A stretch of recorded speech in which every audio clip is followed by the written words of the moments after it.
Diante dele exponho a minha aflição. Tira-me desta prisão e assim louvarei teu nome. E então os justos me cercarão. Meu Senhor, eu clamo agora, ó, vem livrar minha alma. E cantarei que me fizeste bem. Com a minha voz clamo ao Senhor. Com a minha voz ao Senhor suplico. Diante dele é queixar-me eu estou. Diante dele exponho a minha aflição.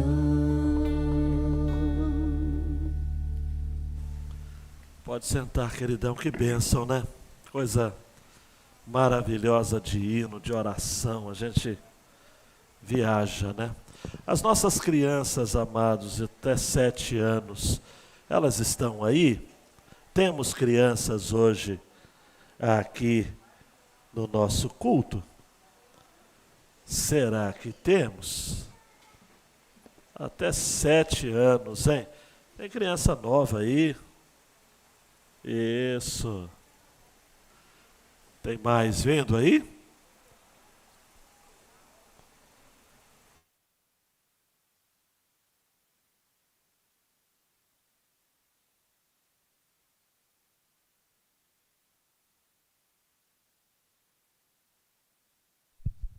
Heitor quer orar? Então tá. Então hoje o Heitor vai orar. Espera aí, tá vindo mais uma amiguinha, mais um amiguinho. Muito bem. Vamos lá. Se explicar pensamento que só vai palavras, cortar minha mãe, meu pai, o Henrique que tá se imaginando que veio. Tudo que só foi bom. Nós amém. Amém. Uma salva de palmas Amém. para as nossas crianças. Muito bem, podem ir. Eu pensei que ele orou em ucraniano até. Né? Que coisa linda. Esses meninos são uma bênção, dormindo e acordados também, são uma bênção. Que alegria. Abra sua Bíblia, queridão e queridona, em Lucas, no capítulo 8, versos 22 a 25.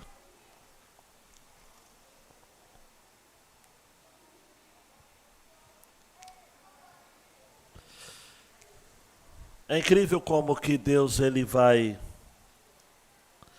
trabalhando na direção do culto, na direção das nossas vidas. Uma das mensagens que eu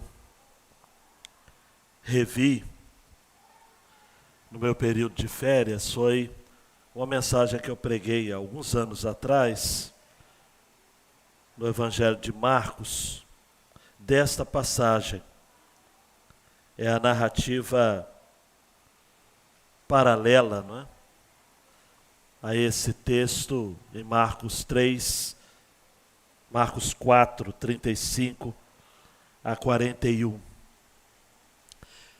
O texto de hoje sobre Jesus acalmando a tempestade, ou uma tempestade, é um dos textos mais poderosos dos evangelhos.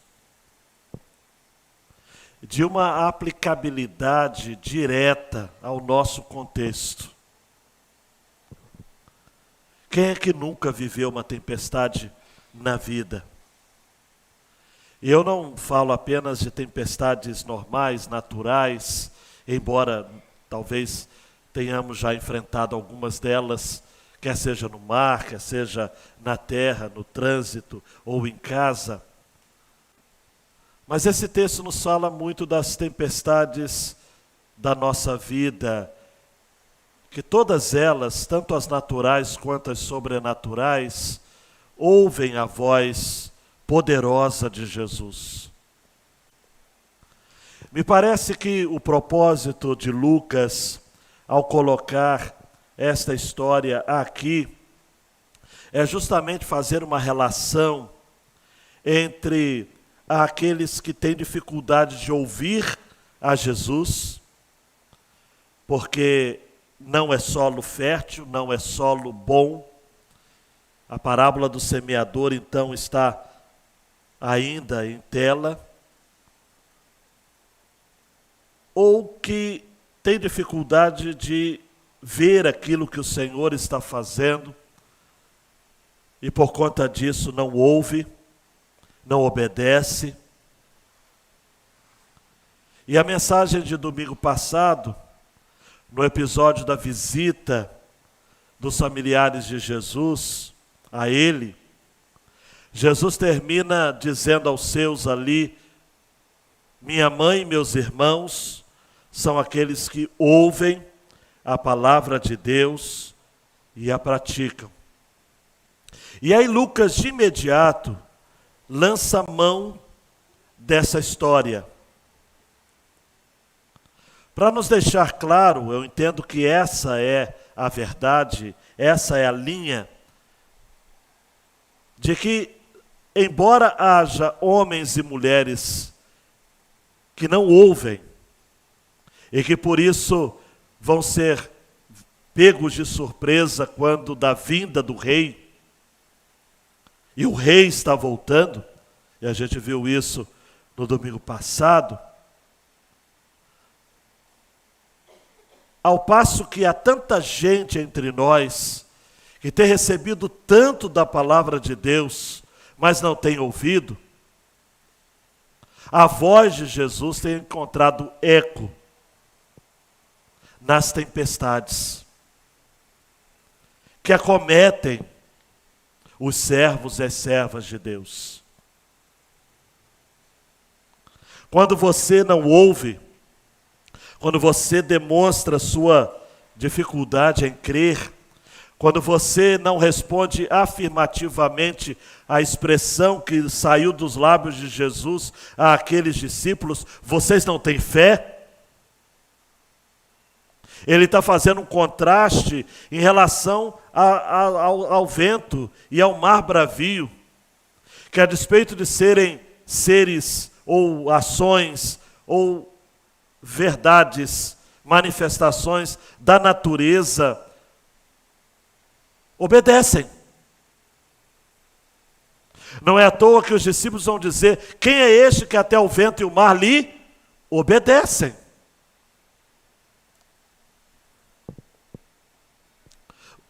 Você não obedece, mas as tempestades obedecem.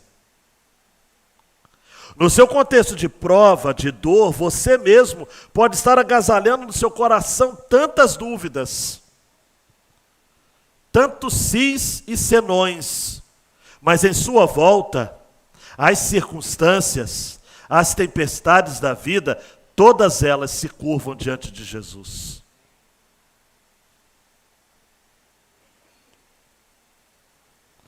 E isso é um incentivo para a nossa confiança. E eu quero nesta noite que você saia daqui dizendo o seguinte: olha, se eu sirvo a um Jesus que muda o meu entorno, que fala às tempestades e elas se calam, que falam aos ventos e eles se calam, por que eu vou continuar sendo tão tímido? Por que eu vou continuar sendo tão desprovido de fé? A admiração, queridão e queridona, dos discípulos continua sendo a nossa. Quem é este? Nós temos muitas dificuldades de compreendermos de que o cristianismo não é uma religião apenas, não é uma ideologia muito menos. O cristianismo é uma pessoa, é um encontro com uma pessoa, é um encontro real, verdadeiro com Jesus. E todas as pessoas que tiveram encontros com Jesus foram encontros de tirar o fôlego, arrebatadores, transformadores. E a parábola do semeador está na mente de Lucas, porque ele está copiando, penso eu, o texto de Marcos. E no texto de Marcos, amados, o texto da tempestade está antes do texto ali, próximo ao texto da parábola do semeador. E por que Jesus quer deixar isso claro? Por que essa voz ativa na tempestade, Marcos coloca imediatamente depois a uma série de parábolas em que ele fala sobre a necessidade de obedecer e de estar sensível à voz do Senhor. Porque os nossos corações, amados, são na sua maioria incrédulos. Nós temos muita dificuldade de confiar. Incrível. É incrível como a gente é capaz de orar e depois que Deus atende, a gente fala, poxa vida, que coincidência. Que coincidência. Mas você não orou? Não? Então ele respondeu. Parábola do semeador, Jesus acalmando a tempestade. Há um propósito nisso. Vamos ao texto. Aconteceu que num daqueles dias, Jesus entrou num barco em companhia dos seus discípulos e lhes disse: vamos passar para outra margem do lago. E partiram. Enquanto navegavam, ele adormeceu. E sobreveio uma tempestade de vento no lago, e eles corriam perigo. Chegando-se a Jesus, os discípulos o despertaram, dizendo: Mestre, Mestre, estamos perecendo. Levantando-se, Jesus repreendeu o vento e a fúria da água. Tudo cessou e ficou bem calmo. Então Jesus lhes perguntou: vocês não têm fé? E eles, possuídos de temor e admiração, diziam uns aos outros: quem é este que até manda nos ventos e nas ondas e lhe obedecem? Quem é este?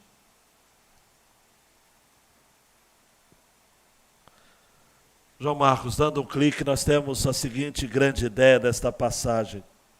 A voz poderosa de Jesus acalma as tempestades da vida e elas o obedecem. Elas o obedecem. As tempestades, amados, que estão em nossa volta, são como a terra boa, cuja semente, Lucas 8,15, ao entrar nessa terra, representam corações que retêm a palavra e frutificam com perseverança.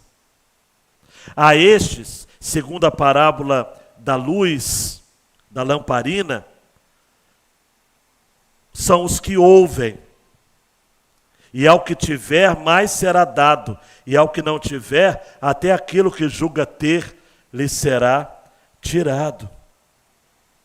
As tempestades da vida são semelhantes aos crentes convertidos que fazem parte da família de Jesus. Lucas 8:21. Minha mãe e meus irmãos são aqueles que ouvem a palavra de Deus e a praticam. Daí o apelo de Jesus em Lucas 8:25, copiando o texto de Marcos e colocando justamente esse texto após a parábola do semeador. Jesus pergunta aos discípulos admirados. Olha que eles conviveram com Jesus, viram grandes milagres de Jesus, viram ele expulsar demônios, inclusive usar o mesmo verbo, repreendendo o vento, repreendendo os demônios. E ali estavam admirados, assustados, e Jesus pergunta: vocês não têm fé? E eles admitem que não têm, porque eles perguntam: quem é este? Quem é este? Talvez você esteja aqui nesta noite acompanhando essa exposição e eu quero levar você a pensar realmente em situações da sua vida onde o Senhor interviu. E você ficou surpreso ainda, perguntando, o que aconteceu? Quem é este? Olhe para mim, nós estamos diante de um cenário comum, uma tempestade incomum, porque embora o cenário comum não seja a tempestade, o cenário comum é o barco que Jesus estava usando como púlpito de um lado do lago, e ele diz, vamos à outra margem. Algo comum.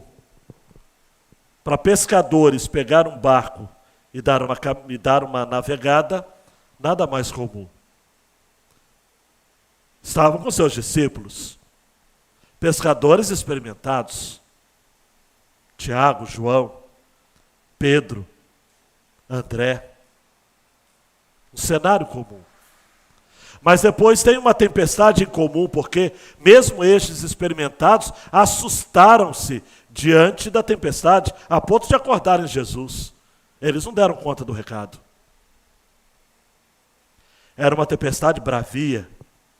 Há quem diga até que a tempestade estava sendo motivada por forças malignas, sobrenatural. Era um poltergeist no Mar da Galileia, uma manifestação demoníaca. E um Jesus extraordinário. Jesus que manda o vento parar e ele para. Manda a tempestade cessar e ela cessa.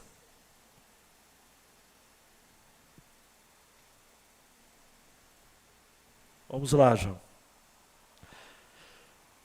Jesus estava num lado do barco, da margem. Versículo 22 e 23. Aconteceu que num daqueles dias, Jesus entrou num barco em companhia dos seus discípulos e lhes disse, vamos passar para outra parte, uma outra margem do lago, e partiram. Quer compreender um pouco do contexto? Lá em Marcos está claro.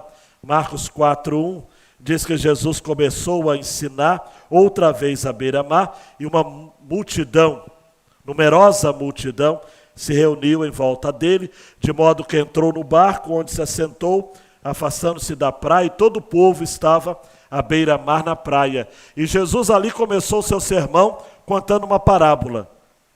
Que parábola? Já lhes disse. A parábola do semeador. Esse era o contexto. O mar era o Mar da Galileia. O Mar da Galileia está presente na Bíblia 197 vezes. Também é conhecido como Guinerete, ou Guinerote, ou Genezaré, ou Tiberíades. É um lago importante, comercialmente, politicamente.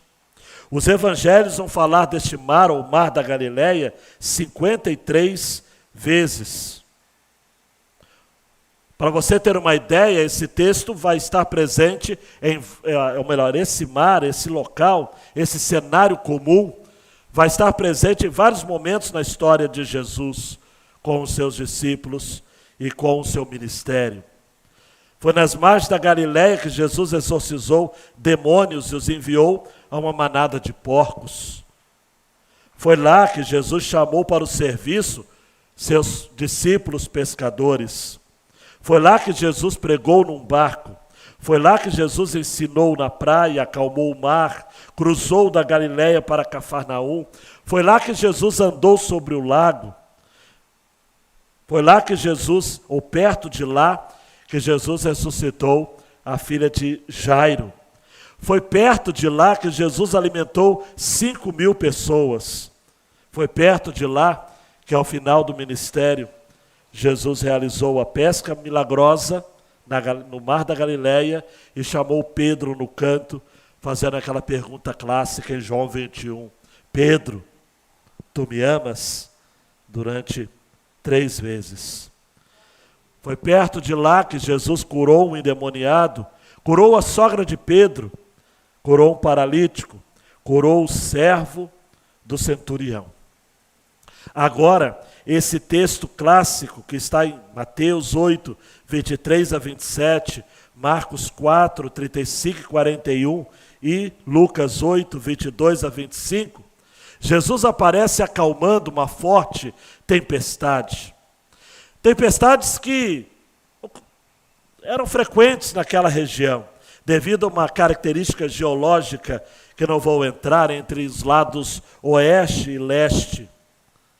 Mas ali, amados, próximo às colinas de Colã, ao lado leste, eram comuns tempestades ricochetearem e soprarem de volta ventos incríveis para o lago. Isso causava tempestades e ondas terríveis.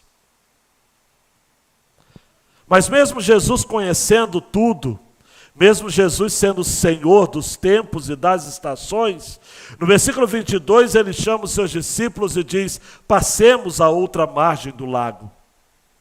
Eu gosto de pensar, amados, nisso. Se Jesus sabia que viria uma tempestade, por que mesmo assim ele chama os seus discípulos e diz: passemos a outra margem do lago? Eu começo a pensar nisso e chego à conclusão de que Jesus estava querendo ministrar aos discípulos várias lições, dentre elas a seguinte: tem horas, amados, que as mudanças são necessárias na nossa vida, são até inevitáveis, e a gente não deve fugir delas, mesmo que elas nos escondam, ou que elas estejam nos preparando tempestades das mais terríveis. É Jesus quem fala: vamos respirar novos ares, vamos passar a outra margem do lago. E eles partiram, e a segurança de Jesus era tão grande no seu poder que ele adormece enquanto navegavam. Amados, Jesus já havia terminado de contar a parábola do semeador. Se a semente é a palavra de Deus e ele é o semeador, o crescimento do reino, ele é natural, basta ter bom solo. Mas muitos daqueles discípulos, se não todos eles nesse episódio, era como aquele solo cheio de arbustos espinhosos, como muitos aqui, infelizmente. Gente que acolhe a semente, que ouve a palavra, mas são sufocados pelas preocupações, pelas riquezas e pelos prazeres desta vida. Dentre os discípulos de Jesus, e repito, infelizmente dentre muitos de nós, a semente do Evangelho, a semente da palavra de Deus, não amadurece. Elas brotam, há crescimento, surge a vida, mas os afiados espinhos rapidamente sufocam, roubam a vitalidade. Os cuidados, as riquezas, os prazeres da vida têm sufocado muitas plantas novas que poderiam surgir da semente da palavra de Deus dentro do meu e do seu coração. É interessante que tanto Mateus, quanto Marcos, quanto Lucas, ao usar a expressão sufocar, são sufocados, usam a palavrinha no original, que é a mesma para o verbo asfixiar. Queridão, queridona, a vida espiritual de muitos tem estado amordaçada. Brotos de frutas aparecem, mas nunca há colheita. Pequenos frutos nunca amadurecem. Por quê? Porque estão cheios de cuidados, preocupações, estrangulamentos da alma, ou buscam riquezas. Têm tesouros na terra e não no céu. Estão à mercê de traça, ferrugem e ladrões.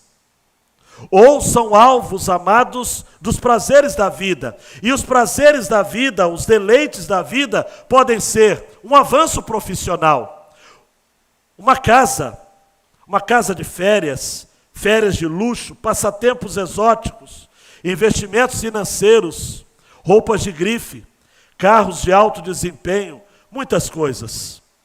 Donald Grable vai dizer, continuando, são prazeres que podem abortar o crescimento do reino. Coisas que nos desviam do verdadeiro ministério. Coisas que estragam a colheita. E mesmo com Jesus dizendo, vamos passar para outra margem do lago, nós até seguimos, mas nós estamos asfixiados. Nós estamos sufocados. Há muito medo no nosso coração. João vai dizer numa das suas cartas de que o perfeito amor lança fora todo medo. Mas, contudo, porém, entretanto, olha só, versículo 23 diz, e sobrevindo uma tempestade, eles corriam perigo. Eles aceitaram mudar as suas rotinas. Eles aceitaram ir para outra margem com Jesus. Eles viram Jesus soberano dormindo. E amados e amadas, nós que temos uma teologia numa boa perspectiva, acreditamos que em nenhum momento Jesus deixou de ser Deus. Gosto de pensar que enquanto Jesus, menino, bebê, balbuciava no berço, ele controlava toda a criação. Jesus dormindo não é menos Deus do que ele acordado. Ele continuava Senhor. Mas os discípulos estavam sufocados, asfixiados por cuidados desta vida, por preocupações. Nada mais humano do que podemos tratar a nossa vida da mesma forma. Usando, amados, esse exemplo e aplicando em situações em que nós temos experiências com o Senhor no passado, temos uma teologia correta, uma perspectiva correta de fé, mas mesmo assim, vemo-nos assustados. Diz o texto, sobreveio uma tempestade de vento no lago e eles corriam perigo. O que vai acontecer em seguida, dando um clique, João, era uma tempestade incomum, mas um Jesus Senhor sobre toda a criação estava no barco, adormecido, mas Senhor. Nessa tempestade de vento, todos corriam perigo.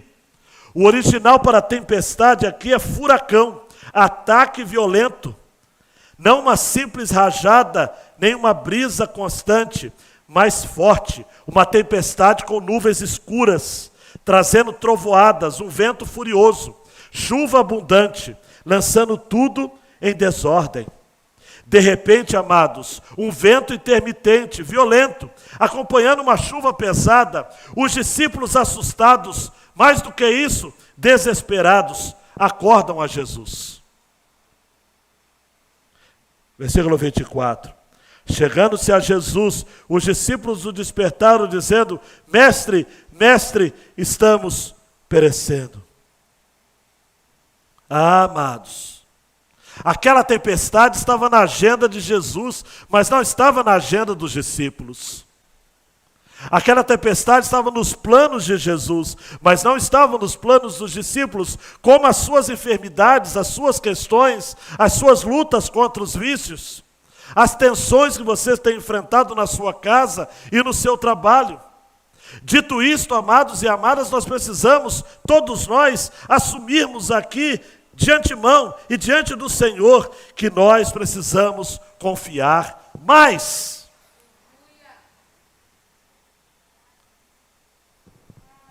Pastor Hernandes vai dizer que Jesus sabia da tempestade, ela estava no currículo de Jesus, e a tempestade ajudou os discípulos a entenderem que podemos confiar em Jesus nas crises inesperadas da vida.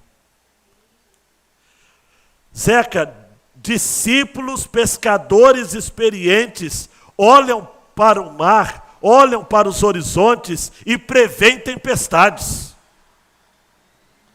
Pescador experiente não entra no mar quando tem sinal de tempestade. Aquela tempestade foi encomendada. Os discípulos não preveram. E Erivelto, como a maioria das coisas e das provas e das lutas que nos sobrevêm, nós não conseguimos prever. Quem pode prever? Ninguém. Eu gosto de pensar, uma palha aqui no livro de Jó. O tema do livro de Jó é: Deus não é obrigado a dar explicação para ninguém. Ele é a explicação. Jesus não chamou Pedrão e disse assim: Pedrão, vai rolar uma tempestade, hein? Vou tirar uma soneca, mas está tudo tranquilo. Não. Vai dar certo. Vai dar tudo certo. Jesus não falou nada. A maioria das provas sobre nós não são avisadas. Não são. Ninguém pode prever um diagnóstico de câncer. A pessoa vai no médico sentindo uma dorzinha e fala: eu acho que é alguma coisa, mas é coisa boba, câncer. Ninguém pode prever um acidente. Muitos ucranianos, amados, não acreditavam na guerra. Diziam: não, a diplomacia vai entrar em ação. Crises imprevistas. Mas um Jesus extraordinário está para chegar. Tanto é que os discípulos disseram: mestre, mestre, estamos perecendo. Olhos esbugalhados. Era uma tempestade incomum. Mas dentro do barco, dando um clique, João, tem um Jesus extraordinário. Levantando-se, versículo 24, Jesus repreendeu o vento. A mesma palavrinha que ele usa para repreender demônios. E a fúria da água. Tudo cessou e ficou bem calmo. Algum poder demoníaco, amado, estava por detrás daquele incidente. Jesus então disse: olha, eu vou intervir. Eu estou intervindo. O mesmo termo, repreensão aqui, ou repreender, o verbo, é usado para estabelecer o senhorio de Jesus, quando ele ordena aos demônios que se calem, em Marcos 3,12. É um poder quando ele repreende, expele o espírito imundo, em Marcos 9,25. E é o mesmo que ele usa para repreender a febre da sogra de Pedro, em Lucas 4,39, que eu disse na mensagem aqui, que a febre na sogra de Pedro também foi uma opressão demoníaca. O poder de Jesus sobre a natureza, o poder divino incondicional. Ele fala, ele repreende o vento. Você não tem que brigar com as circunstâncias da vida, deixa ele falar. Você não tem autoridade sobre a natureza criada. O seu nome não vale absolutamente nada. Mas deixa Jesus repreender. E o vento cessa. O mar fica calmo. Tudo virou calmaria. Porque no barco estava Jesus de Nazaré. Um Jesus extraordinário. A agitação do mar era apenas o efeito do vento. Por isso que a ordem de Jesus foi em relação ao vento. Era necessário remover a causa da agitação. Por isso que Jesus disse em Marcos 4,39, vento, aquieta-te. Ah, amados, amadas, diante da nossa vida também, uma palavra do Senhor pode mudar a face da natureza, acalmar o oceano agitado. Ele pode restaurar a paz à nossa alma tão desconsolada. E diante desse quadro, queridão e queridona, preste atenção, Jesus olha para os discípulos e diz: vocês não têm fé? Por que vocês são tão tímidos? Mateus vai registrar. Tímidos, pessoas que não conseguiam confiar no conforto, na segurança que flui da presença, da promessa, do poder, do amor do seu mestre. É aquilo que eu tenho repetido, são discípulos com corações cheios de espinhos, de cuidados deste mundo. Diga: Senhor, transforma o meu coração, Senhor, em terra boa. Eu quero confiar. Jesus disse certa feita, amados, em Mateus 6,30, se Deus veste assim a erva do campo, que hoje existe, amanhã lançada no forno, não fará muito mais por vocês, homens de pequena fé? Você já viu alguém plantando lírios do campo? Mas nem Salomão em toda a sua glória se vestiu como deles. A erva do campo, amados, hoje existe, amanhã não existe mais. E é o Senhor quem cuida. É o Senhor quem cuida de você. É o Senhor quem cuida da sua casa. Esse texto me faz lembrar também um outro episódio no Mar da Galileia, em que Pedro diz para Jesus, que está chegando andando sobre o mar, que desejava estar indo também. Se é o Senhor, me manda ir. Jesus diz: venha. Pedro desce do barco, anda sobre as águas, vai até Jesus. Mas diz o texto no versículo 30 do capítulo 14 de Mateus: reparando, porém, na força do vento, teve medo. E começou a afundar e gritou: salva-me, Senhor. E prontamente Jesus estende a mão, o segura e disse: homem de pequena fé, por que você duvidou?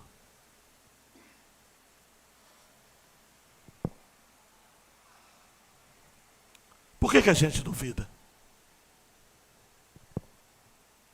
Por que a gente enche o nosso coração de medo? Possuídos de temor e admiração, diziam uns aos outros: quem é este que até nos ventos e nas ondas manda nos ventos e nas ondas e lhes obedecem? Eles ficaram cheios de medo, pavor, dominados pelo espanto.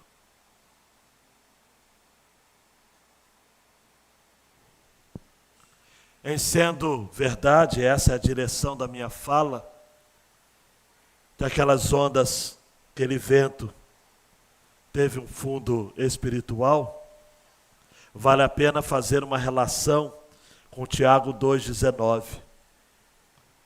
Você crê que Deus é um só? Faz muito bem. Até os demônios creem e tremem. Aquela tempestade creu e temeu.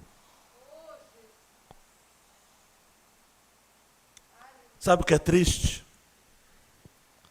Saber que aqueles discípulos, como muitos de nós, são mais descrentes do que os demônios. Se eles creem e tremem, nós os crentes, muitas vezes não cremos. Jim Barnes tem um livreto muito interessante, chamado Cristianismo Radical. Ele diz: olha, falando francamente, a maioria das pessoas não quer uma vida cristã chata, enjoada, cansativa e monótona na fé. Elas estão sempre procurando por uma vida interessante, através de um pleno relacionamento com o Pai.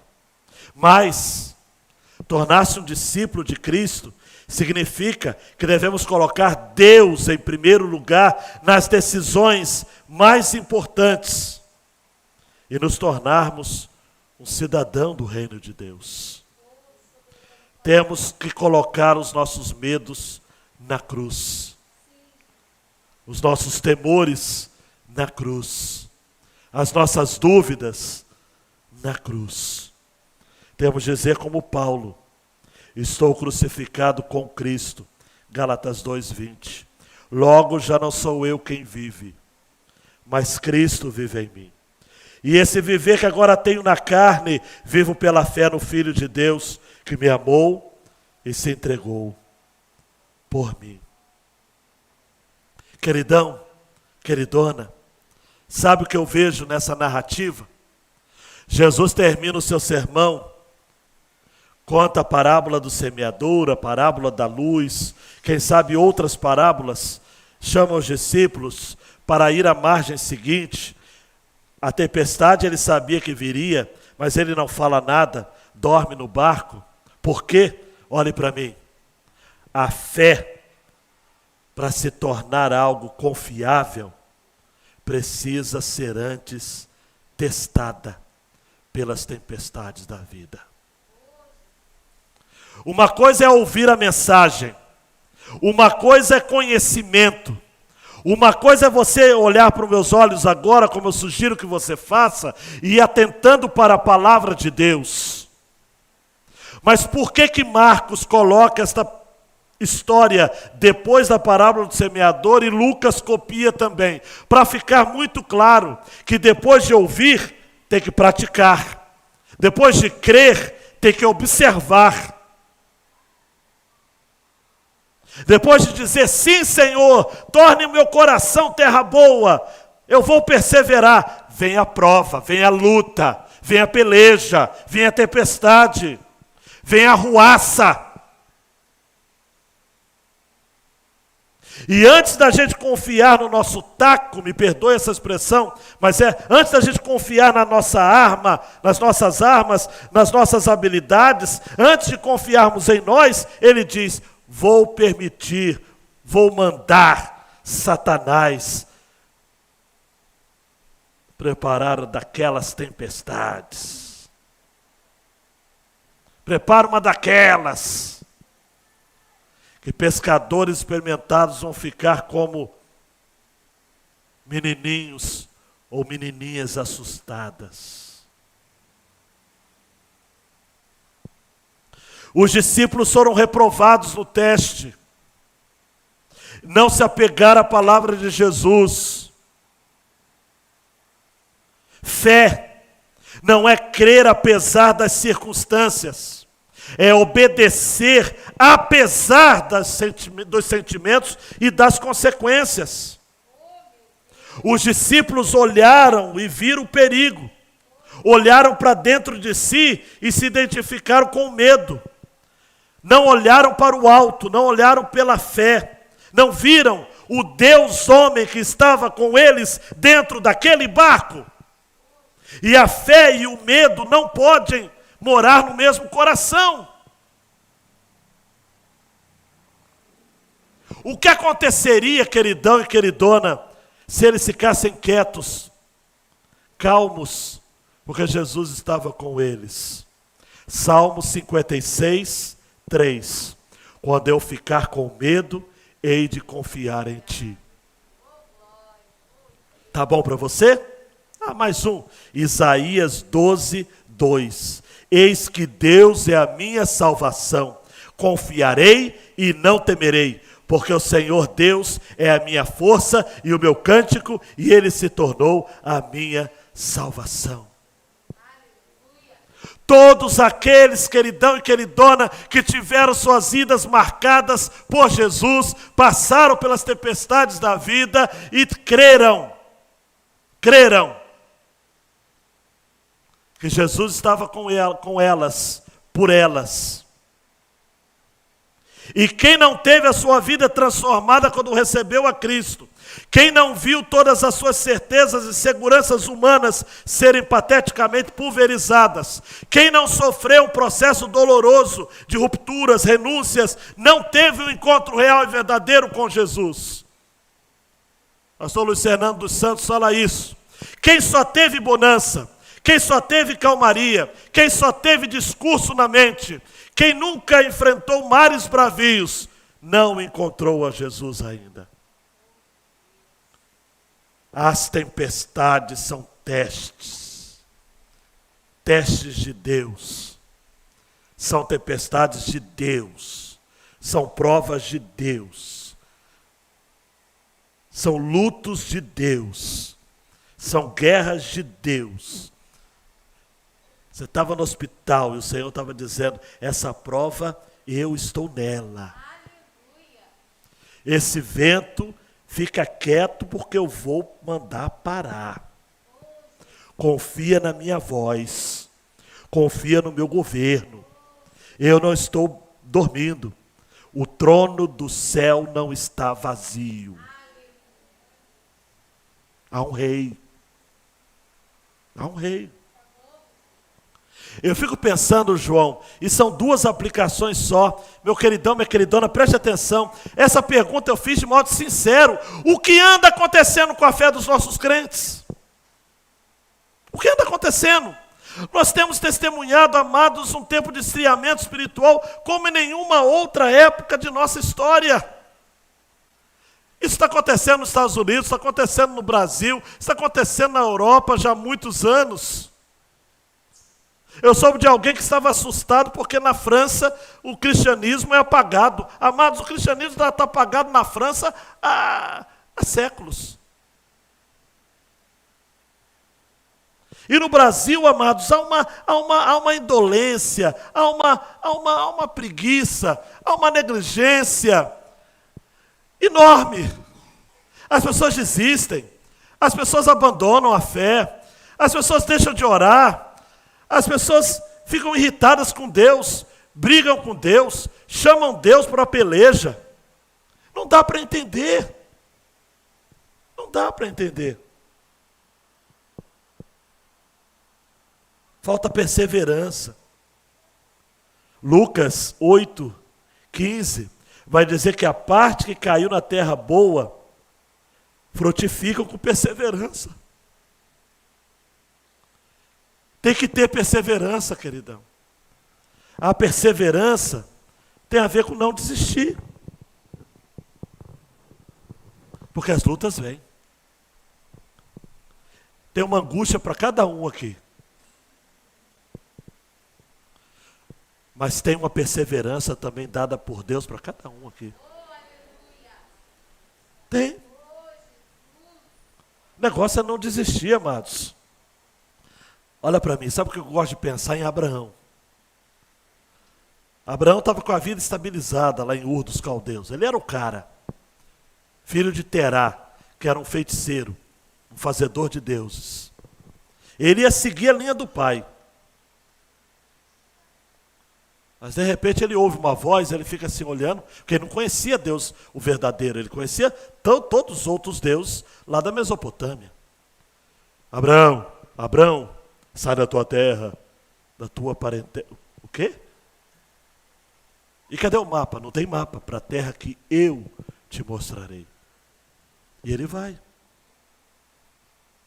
E nós aprendemos com Abraão, amados, de que fé não é crer algo sobre Deus, é crer no próprio Deus.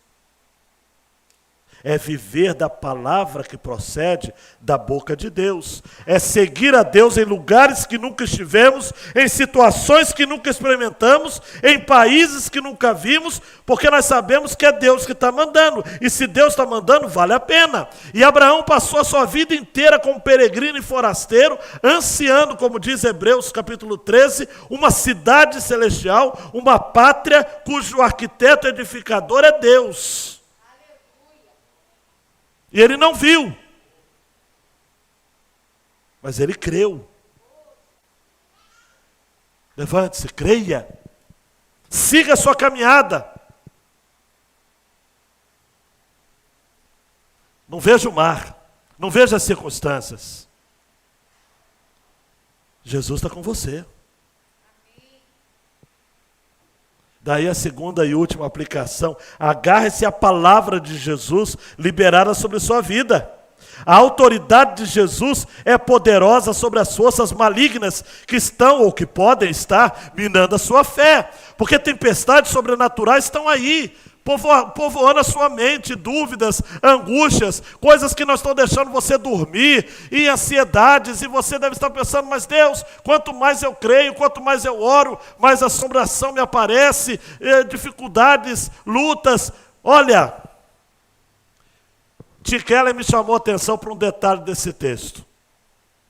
Os discípulos ficaram mais apavorados quando Jesus provocou o silenciamento do vento e houve calmaria, do que com a própria tempestade.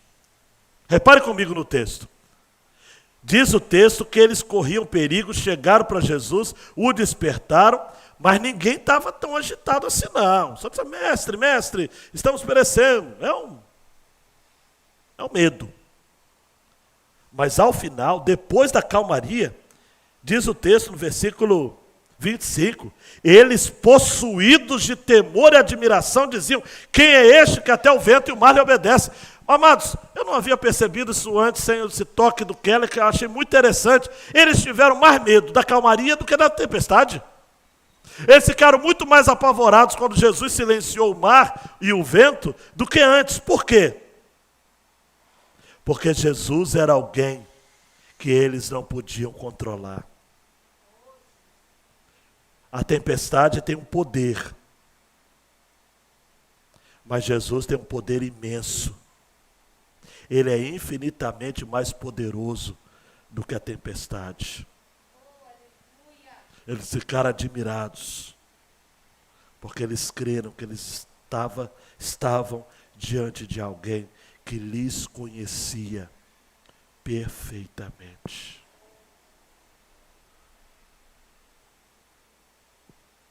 E a incredulidade do coração deles não seria mais possível ser disfarçada. Os disfarces caíram, as máscaras caíram. A religiosidade deles estava debaixo dos pés de Jesus. Aquela capa de fé havia caído. Enquanto você não perder a sua capa de fé, você nunca vai ter uma fé verdadeira.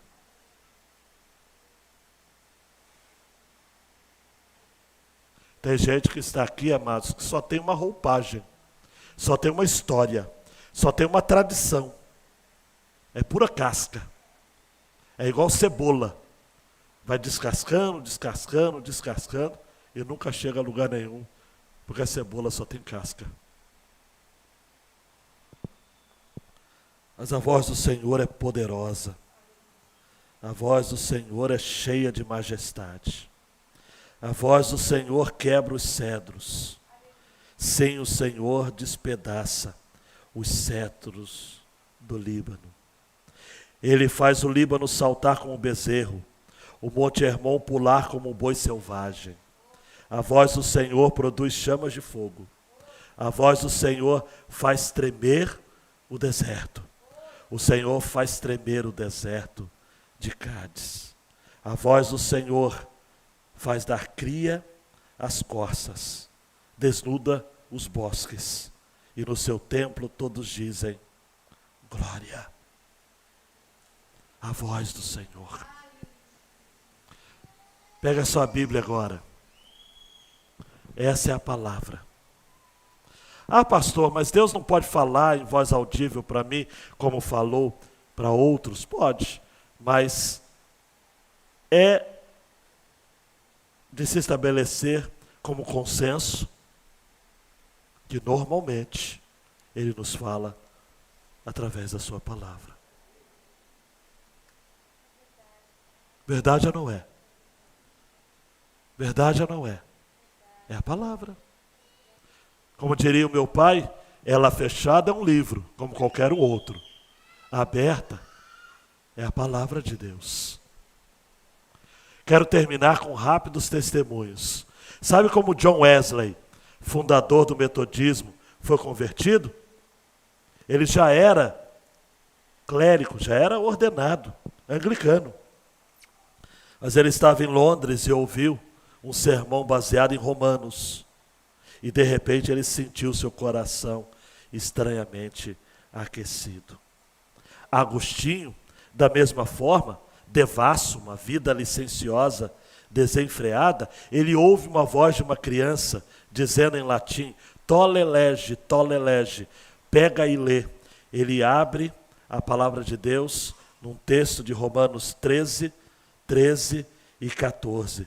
E ele é sobrenaturalmente convertido.